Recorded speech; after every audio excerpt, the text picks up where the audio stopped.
नमस्कार। चलिए आज एक ऐसी क्लासिक कहानी की दुनिया में चलते हैं जहां परिवार है, टकराव है और है जबरदस्त चतुराई। ये कहानी है मंगम्मा की, वही दही वाली मंगम्मा। तो ये जो कहानी है ना, ये कन्नड़ के एक बहुत ही मशहूर लेखक मास्ती वेंकटेश अयंगार की है। लोग उन्हें प्यार से श्रीनिवास भी कहते थे। और कहानी की हीरोइन है, जैसा कि मैंने बताया, मंगम्मा। बैंगलोर के पास एक गांव में रहती है और रोज शहर आकर दही बेचती है। सीधी साधी, मेहनती। अच्छा, कहानी में आगे बढ़ने से पहले एक सवाल है। कभी सोचा है कि हमारे जो सबसे करीबी रिश्ते होते हैं, परिवार वाले, उनमें ही कभी-कभी सबसे बड़े झगड़े क्यों हो जाते हैं? है ना, सोचने वाली बात। बस ये कहानी इसी सवाल की तह तक जाती है। तो चलिए सबसे पहले मिलते हैं हमारी कहानी की मेन कैरेक्टर से, मंगम्मा से।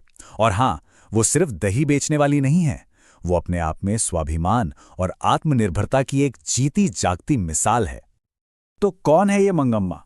देखिए, वो बैंगलोर के पास एक गांव की रहने वाली एक विधवा हैं। रोज शहर जाती हैं और घर घर दही बेचकर अपना गुजारा करती हैं। मतलब पूरी तरह से फाइनेंशियली इंडिपेंडेंट। और अपनी मेहनत की कमाई को ना बड़े सहेज कर रखती हैं।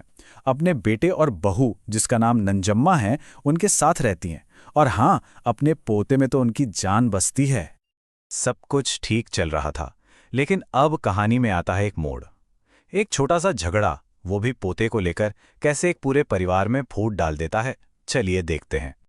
तो हुआ यूं कि एक दिन मंगम्मा अपनी बहू नंजम्मा को, अपने पोते को, मतलब उसके ही बेटे को डांटते और पीटते हुए देख लेती है। अब दादी का दिल, वो ये देखकर खुद को रोक ही नहीं पाती। वो फौरन अपनी बहू को टोक देती हैं। कहती हैं, अरे क्यों पीट रही है इस छोटे से बच्चे को? क्या मेरा इस पर कोई हक नहीं है? साफ पता चल रहा है, यहां एक दादी का प्यार और अधिकार बोल रहा है। पर बहू नंजम्मा भी चुप रहने वालों में से नहीं थीं। वो पलटकर जवाब देती हैं, ये मेरा बेटा है, मैं इसे सुधारूं या कुछ भी करूं, ये मेरा हक है। आप कौन होती है मुझसे ये सब पूछने वाली? अब देखिए, यहां एक माँ का अपने बच्चे पर जो अधिकार होता है ना, वो सामने आ गया। तो देखिए, असल में ये झगड़ा सिर्फ बच्चे की पिटाई का नहीं था। ये दो पीढ़ियों के अधिकारों का टकराव था। एक तरफ थी दादी मंगम्मा, जिनका मानना था कि पोते पर उनका भी हक है, और दूसरी तरफ थी मां नंजम्मा, जिसे लगता था कि अपने बेटे को डिसिप्लिन में रखना उसका अधिकार है। एक बच्चे को बचा रही थी तो दूसरी उसे अनुशासन सिखा रही थी। और बस बात इतनी बढ़ गई कि जब बेटे से पूछा गया तो उसने अपनी पत्नी का साथ दे दिया। ये बात मंगम्मा के दिल पर लग गई। उनका दिल टूट गया और उन्होंने गुस्से और दुख में फैसला कर लिया कि अब वो अलग रहेंगी। मंगम्मा ने अलग रहना तो शुरू कर दिया, लेकिन उन्हें क्या पता था कि ये फैसला उन्हें एक नए खतरे की तरफ ले जा रहा है। क्योंकि देखिए, अकेलापन और पैसा, ये दोनों मिलकर अक्सर गलत लोगों की नज़र अपनी ओर खींच ही लेते हैं। ये एक कड़वी सच्चाई है कि जब कोई इंसान अकेला पड़ जाता है, खासकर एक ऐसी औरत जिसके पास पैसे हों, तो वो अक्सर दूसरों के लिए एक आसान निशाना बन जाता है। और मंगम्मा के साथ भी कुछ ऐसा ही होने वाला था। और अब कहानी में एंट्री होती है रंगप्पा की। कौन है ये रंगप्पा? ये मंगम्मा के ही गांव का एक जाना माना जुआरी है। उसको कहीं से खबर लग जाती है कि मंगम्मा अब अकेली रह रही है और उसके पास काफी जमा पूंजी भी है। फिर क्या था, वो अपने गलत इरादों के साथ उसके आसपास मंडराने लगता है। रंगप्पा अब मंगम्मा का पीछा करने लगता है। कभी उससे पैसे उधार मांगता है तो कभी मीठी मीठी बातें करके उसका भरोसा जीतने की कोशिश करता है। साफ था, मंगम्मा और उसकी सालों की मेहनत की कमाई दोनों खतरे में थे।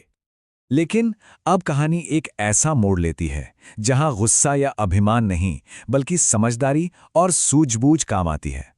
एक ऐसा प्लान बनता है जो पूरे परिवार को बचा लेता है। होता यह है कि नंजम्मा तक रंगप्पा की इन हरकतों की खबर पहुंच जाती है और वो एक पल में समझ जाती है कि सास में जो मेहनत से पैसा कमाया है वो खतरे में है। वो जानती थी कि अब चुप बैठने का वक्त नहीं है, कुछ तो करना ही पड़ेगा। और यहां पर नंजम्मा की समझदारी देखने लायक है। वो एक कमाल का प्लान बनाती है। स्टेप 1, वो अपने बेटे को, यानी मंगम्मा के पोते को, दादी के पास भेज देती है। वो जानती थी कि मंगम्मा अपने पोते को कभी मना नहीं कर पाएगी। स्टेप 2, वो खुद मंगम्मा के पास जाती है, झगड़े के लिए माफी मांगने का नाटक करती है और उनसे घर वापस आने के लिए कहती है। और फिर आता है सबसे स्मार्ट मूव, स्टेप 3, वो मंगम्मा से कहती है कि आप घर की और पैसों की जिम्मेदारी मुझे सौंप दीजिए ताकि सब कुछ सुरक्षित रहे। क्या कमाल का दांव खेला। और नतीजा, प्लान एकदम हिट। मंगम्मा तो पहले से ही अपने परिवार को याद कर रही थी, अकेली दुखी थी। उसने ये मौका हाथ से जाने ही नहीं दिया और फौरन घर लौटने के लिए तैयार हो गई। और बस इस तरह बिखरा हुआ परिवार फिर से एक हो गया। मंगम्मा वापस अपने बेटे और बहू के साथ रहने लगी। रंगप्पा का खेल खत्म हो गया और मेहनत की कमाई भी बच गई। और सबसे जरूरी बात, सास और बहू का रिश्ता अब लड़ाई का नहीं बल्कि आपसी समझदारी का बन गया था। तो आखिर में क्या सीखा हमने?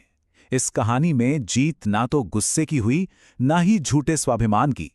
जीत हुई उस समझदारी की जो ये जानती है कि सबसे ऊपर क्या है, परिवार और उसकी सुरक्षा। अच्छा, जाते जाते एक सवाल छोड़ जाते हैं। इस कहानी में किसे ज्यादा समझदार कहेंगे? मंगम्मा को, जिसने सालों मेहनत करके वो पैसा कमाया, या फिर नंजम्मा को, जिसने अपनी सूझबूझ से उस पैसे को बचाया? इस पर सोचिएगा जरूर।